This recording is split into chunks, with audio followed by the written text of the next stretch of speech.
السلام علیکم ورحمۃ اللہ وبرکاتہ۔ امید کرتی ہوں کہ آپ سب خیریت سے ہوں گے اور نیکی کے کاموں میں ہوں گے، صبح صدقے کے ساتھ اپنے کاموں میں مشغول ہوں گے، اللہ پاک کی حفاظت میں ہوں گے، آمین یا رب العالمین۔ اور سورہ فاتحہ سے شروع کرتے ہیں، اور ہمارے بچے بھی آئے ہوئے ہیں، پہلے تو بچے ہمارے سلام کریں گے۔ السلام علیکم۔ اعوذ باللہ من الشیطان الرجیم، بسم اللہ الرحمن الرحیم، الحمد للہ رب العالمین، الرحمن الرحیم، مالک یوم الدین، ایاک نعبد و ایاک نستعین، اہدنا الصراط المستقیم، صراط الذین انعمت علیہم غیر المغضوب علیہم ولا الضالین، آمین ثم آمین۔ اور آپ سنائیں، مجھے سورہ ناس سنائیں۔ میں نے ان کو سبق دے دیا تھا کیونکہ ہمارے پاس ٹائم کم ہوتا ہے اور ہمیں تھوڑا سا بیان بھی دینا پڑتا ہے، تو ہمیں مشل سنائیں گی سورہ ناس۔ اعوذ باللہ من الشیطان الرجیم، بسم اللہ الرحمن الرحیم۔ سورہ ناس۔ قل اعوذ برب الناس، مالک الناس، الہ الناس، من شر الوسواس الخناس، الذی یوسوس فی صدور الناس، من الجنۃ والناس۔ سبحان اللہ۔ اور ہم مشل سے کوسچن کرتے ہیں کہ مشل کے ناخن بڑے رکھتی ہیں چھوٹی؟ کبھی کبھی اسکول کے کام میں اتنا مصروف ہو جاتی ہوں کہ پتہ بھی نہیں چلتا کہ نیلز بڑے ہو گئے ہیں، اور ورنہ میں نیلز بڑے نہیں رکھتی، میں کاٹ لیتی ہوں۔ بالکل بڑے ناخن رکھنا انسانوں کی نہیں، جانوروں کی علامت ہے، اور جانوروں کی علامت جو خون خوار اور مردہ خور ہوتے ہیں۔ لمبے ناخن طبی لحاظ سے بھی نقصان دہ ہے، ان میں میل اور جراثیم جمع ہو کر خوراک میں لازمی شامل ہوتے ہیں، اور ہمارے خوبصورت مذہب اسلام میں بھی اس کی ممانعت ہے، لیکن روز حاضر میں فیشن کے نام پر وہ تمام کام کیے جا رہے ہیں جن سے ہمارے نفسیانی خواہشات کی نامکمل ہوتی ہے، اور جانوروں صحیح باتیں ہیں جو ہمارے اسلام میں بھی منع ہیں، اور 40 دن تک ویسے بھی یہ ناخن ہمارے مکروہ ہو جاتے ہیں، میل بھی کچھ چلی جاتی ہے ہمارے ناخن میں، اور گندے بھی ہو جاتے ہیں، جس سے ہم آٹا بھی گھونتے ہیں، اپنے گھر کے کام بھی کرتے ہیں، بچے بھی سنبھالتے ہیں۔ تو بچوں والی ماؤں کے لیے تو بہت ضروری ہے کہ وہ اپنے ناخن کاٹا کریں، اور کیونکہ ہم بچوں کی بہت پیاری پیاری چیزیں بناتے ہیں، ان کے کھانے کے دودھ وغیرہ تو جراثیم لگتے ہیں، اور ہمارے اس خوبصورت مذہب اسلام میں بھی منع ہے کہ بڑے ناخن رکھنا منع ہے، بالکل ممانعت ہے، لیکن روزمرہ کے یہ فیشن سمجھے جاتے ہیں، اور فیشن میں لوگ رکھ ہی رہے ہیں، اور ہماری نفسیانی خواہشات کی نامکمل ہوتی ہے۔ جانوروں والی علامت کا پایا جانا، یہ ظاہر جانوروں کے اتنے بڑے بڑے ناخن ہوتے ہیں، اور ہم کوئی جانور نہیں ہیں، اللہ تعالیٰ نے ہمیں انسان بنایا ہے اور خوبصورت انسان بنایا ہے، تو ضروری ہے کہ آپ اور اپنے آپ کو خوبصورت بنائیں، اسلام کی طرف لے کے جائیں خود کو، اور اپنے ناخن صحیح رکھیں، چھوٹے رکھیں، اور آپ بھی ہمیشہ ناخن کاٹو گی اور صاف ستھرے رکھو گی، ٹھیک ہے؟ اور آج ہم سنائیں گے سورہ کہف۔ تو یہ سوروں میں مدنی اور مکیاں کیوں لگتے ہیں؟ دیکھو، ایک سورہ اب یہ اس لیے مدنی اور مکی ہوتی ہیں، ایک تو سورہ مکہ میں نازل ہوتی ہے، اور مدنی جس کو کہتے ہیں جو مدینے میں نازل ہوتی ہے، ٹھیک ہے؟ تو سورہ کہف ہے۔ اعوذ باللہ من الشیطان الرجیم، بسم اللہ الرحمن الرحیم، الحمد لله الذي أنزل على عبده الكتاب ولم يجعل له عوجا قياما لينذر بأسا شديدا من لدنه يبشر المؤمنين الذين يعملون الصالحات أن لهم أجرا حسنا ماكثين فيه أبدا وينذر الذين قالوا اتخذ الله ولدا ما لهم به من علم ولا على آبائهم كبرت كلمات تخرج من أفواههم إن يقولون إلا كذبا فلعلك باخع النفس على آثارهم إن لم يؤمنوا بهذا الحديث أسفا اعوذ باللہ من الشیطان الرجیم بسم اللہ الرحمن الرحیم۔ سورہ کہف مکی ہے، تو دیکھو یہ سورہ کہف مکی ہے تو کہاں پہ یہ نازل ہوا ہے؟ مکے میں، صحیح ہے۔ سورہ کہف مکی ہے اور اس میں 110 آیات اور 12 رکوع ہیں۔ شروع اللہ کے نام سے جو بڑا مہربان اور رحم کرنے والا ہے۔ تمام تعریفیں اسی اللہ کے لیے ہیں، اللہ کے لیے سزاوار ہیں جس نے اپنے بندے پر یہ قرآن اتارا اور اس میں کوئی کسر باقی نہ چھوڑی۔ دیکھیں اللہ پاک نے یہ قرآن ہمارے لیے ہدایت کے لیے بھیجا ہے، اور اللہ پاک نے بیان بھی کر دیا ہے قرآن میں کہ میں نے اس میں کوئی کسر نہیں چھوڑی ہے انسانوں کے لیے، بلکہ ہر طرح سے ٹھیک ٹھاک رکھا تاکہ اپنے پاس کی سخت سزا سے ہوشیار کر دوں، اور ایمان لانے اور نیک عمل کرنے والوں کو خوشخبریاں سنا دیں کہ ان کے لیے بہترین بدلہ ہے، جو اچھے کام کرے گا اور اچھا چلے گا، اور اس کے لیے خوشخبریاں ہیں۔ تو اللہ پاک نے 30 پارے اس لیے ہمارے لیے نازل کیے ہیں، اتارے ہیں کہ ہم ان کو پڑھ کر چلیں، قرآن پہ سرچ کر کے چلیں، اپنی زندگی کو قرآن کے لحاظ سے لے کے چلیں۔ تو اللہ پاک نے کیا فرمایا ہے کہ میں نے انسان کے لیے یہ قرآن اتاری ہے کہ انسان اپنے لیے آسانیاں پیدا کرے۔ اگر آپ دشواریاں پیدا کرو گے تو آپ جہنمی ہو جاؤ گے، اس کی کوئی معافی نہیں ہے، جس میں وہ ہمیشہ ہمیشہ رہیں گے۔ اور ان لوگوں کو بھی ڈرا دے جو کہتے ہیں کہ اللہ تعالیٰ اولاد رکھتا ہے۔ دیکھیں جو کافر ہوتے ہیں ان کی سوچ ہوتی ہے کہ اللہ تعالیٰ اولاد رکھتا ہے، تو اس لیے اللہ پاک نے قرآن میں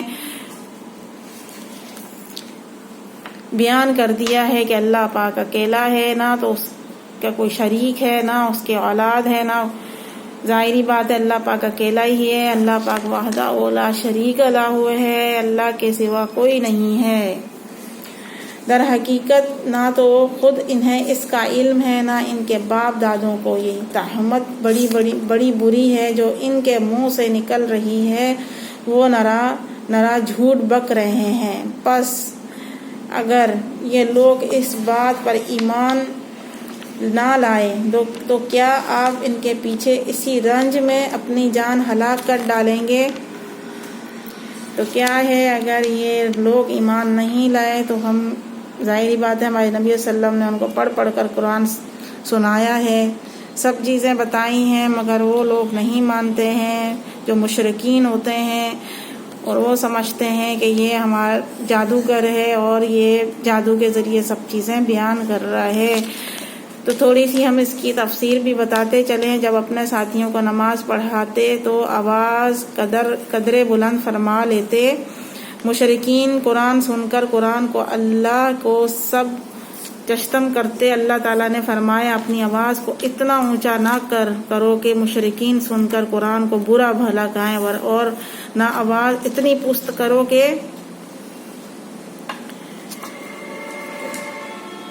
دیکھیں کہ جب ہمارے نبی صلی اللہ علیہ وسلم قرآن پڑھتے تھے اور نماز پڑھتے تھے تو اللہ پاک نے صحابہ کو بھی، ہمارے نبی صلی اللہ علیہ وسلم نے فرمایا کہ اپنی آواز کو اتنی بھی بلند نہیں کرو کہ جو ہمارے مشرکین ہیں تو ہمارے قرآن پاک کو کچھ غلط سلط بول دیں، تو اپنی آواز کو اتنی بھی سلو نہیں کرو کہ دوسروں کو بھی آواز نہ جائے.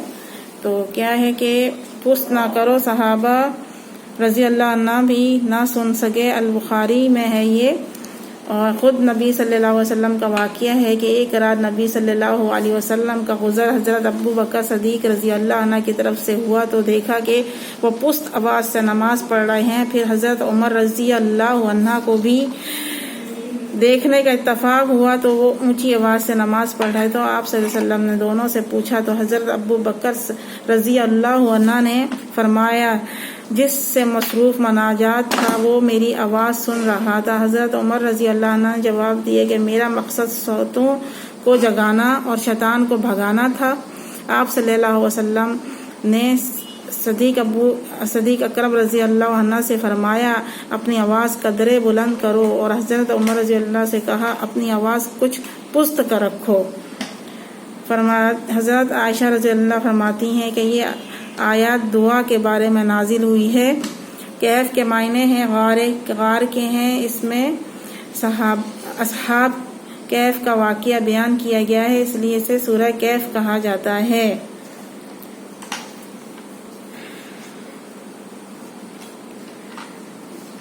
من لدنہ جو اس اللہ کی طرف سے صدریہ نازل ہونے والا. جیسے یہودیوں عیسائیوں اور بعض مشرکین فرشتے اللہ کی بیٹیاں ہیں کا عقیدہ ہے. اس کلمہ تحمد سے مراد یہی ہے کہ اللہ کی اولاد ہے جو نرا جھوٹ ہے.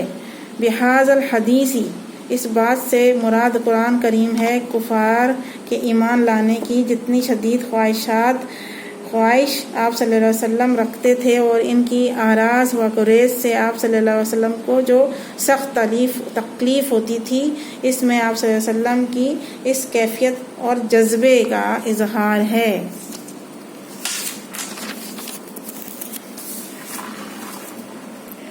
اِنَّا جَعَلْنَا مَا عَلَى الْعَرْضِ زِينَةً لَهَا لِنَبْلُوَهُمْ أَيُّهُمْ أَحْسَنُ عَمَلًا وَإِنَّا لَجَاعِلُونَ مَا عَلَيْهَا صَعِيدًا جُرُوزًا أَمْ حَسِيبَ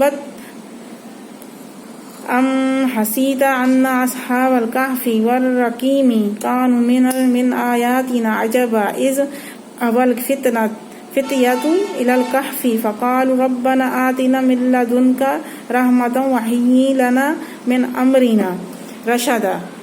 روئے زمین پر جو کچھ ہے ہم نے اسے زمین کی رونق کا باعث بنایا ہے کہ ہم انہیں آزما لیں کہ ان میں سے کون نیک اعمال والا ہے.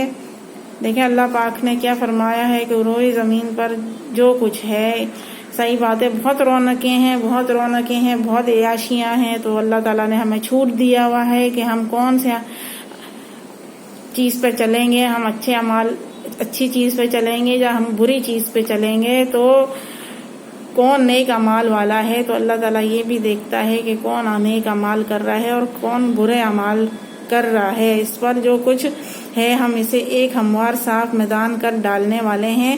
کیا تو اپنے خیال میں غارے اور کتبے والوں کو ہماری نشانیوں میں سے کوئی بہت عجیب نشانی سمجھ رہا ہے؟ ان چند نوجوانوں نے جب غار میں پناہ لی تو دعا کی کہ اے ہمارے پروردگار ہمیں اپنے پاس سے رحمت عطا فرما اور ہمارے کام میں ہمارے لیے راہیابی کو آسان کر دے. آمین.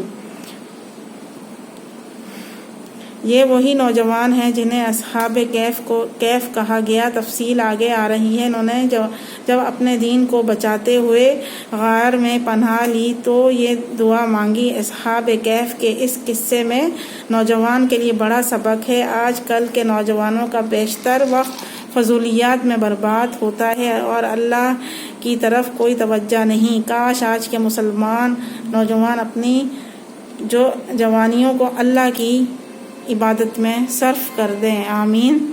تو کیا ہے دیکھیں اللہ پاک نے کیا فرمایا ہے کہ بہت کم لوگ ہیں, بہت کم نوجوان ہیں جو اللہ کی راہ میں خود کو ختم کر دیتے ہیں, شہید کر دیتے ہیں, جہاد کرتے ہیں, مجاہد ہو جاتے ہیں.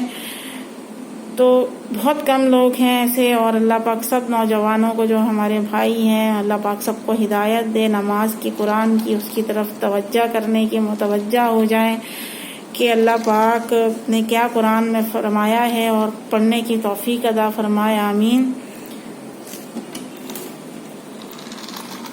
فَضَرَبْنَا عَلَىٰ آذَانِهِمْ فِي الْكَهْفِ سِنِينَ عَدَدًا، بس ہم نے ان کے کانوں پر گنتی کے کئی سال تک اسی غار میں پردے ڈال دیے۔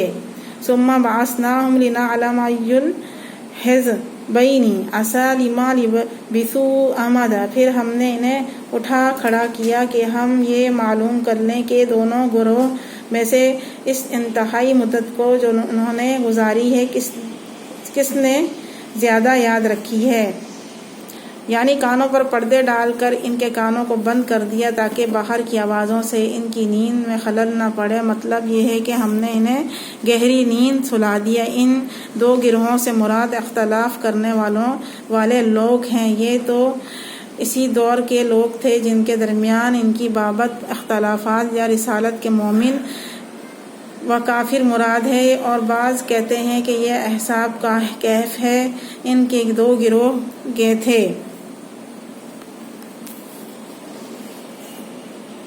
یعنی ہجرت کرنے کی وجہ سے اپنے خواہش و اقارب کی جدائی اور عیش و راحت کی زندگی سے محرومی کا جو صدمہ انہیں اٹھانا پڑا، ہم نے ان کے دل کو مضبوط کر دیا تاکہ وہ ان کی شدائد کو برداشت کریں، نیز حق کو کوئی کا فریضہ بھی جرائت اور حوصلے سے ادا کر سکیں، آمین یا رب العالمین۔ دیکھیں سورہ کہف میں سب چیزیں لکھ دی ہیں اللہ پاک نے، اور اللہ پاک نے ہمیں یہ بھی بیان کر دیا ہے کہ روئے زمین پر جو کچھ ہے ہم نے اسے زمین کی رونق کا باعث بنا دیا۔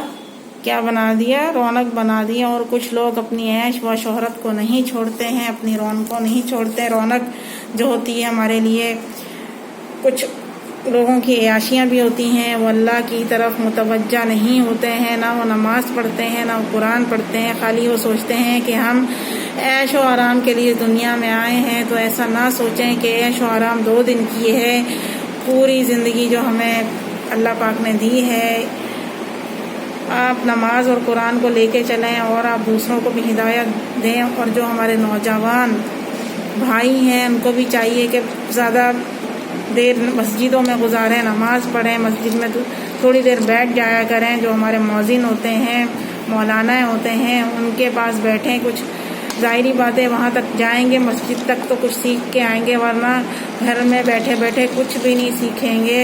ضروری ہے کہ ہماری جو بہنیں ہیں وہ بھی اپنے بیٹوں کو مدرسے چھوڑیں، مسجدوں میں چھوڑیں کہ وہ اچھے کام کر کے آئیں اور آپ کے لیے بھی اچھا آگے چل کر کچھ کر کے دیں آپ کے بیٹے۔ اور اللہ پاک کو بھی جوانی کی جو ہماری عبادت ہوتی ہے بہت پسند ہے، کیونکہ بڑھاپے میں تو ہر کوئی عبادت کرتا ہی ہے، اور جوانی کی عبادت اللہ کو بہت پسند ہے۔ کوشش کیا کریں کہ 5 وقت نمازی بنائیں، اپنے بچوں کو قرآن اور حدیث پہ چلائیں، آمین یا رب العالمین۔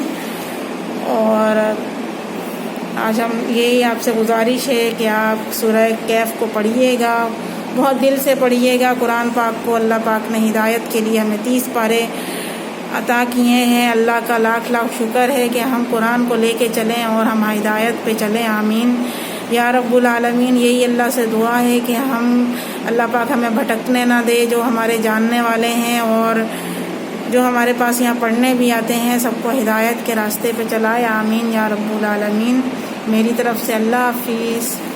اللہ حافظ۔ ہمارا چینل لائک کیجیے گا، سبسکرائب کیجیے گا اور بیل آئیکن کیجیے گا، اور یہ بتائیے کہ آپ کو آج کی ویڈیو کیسی لگی۔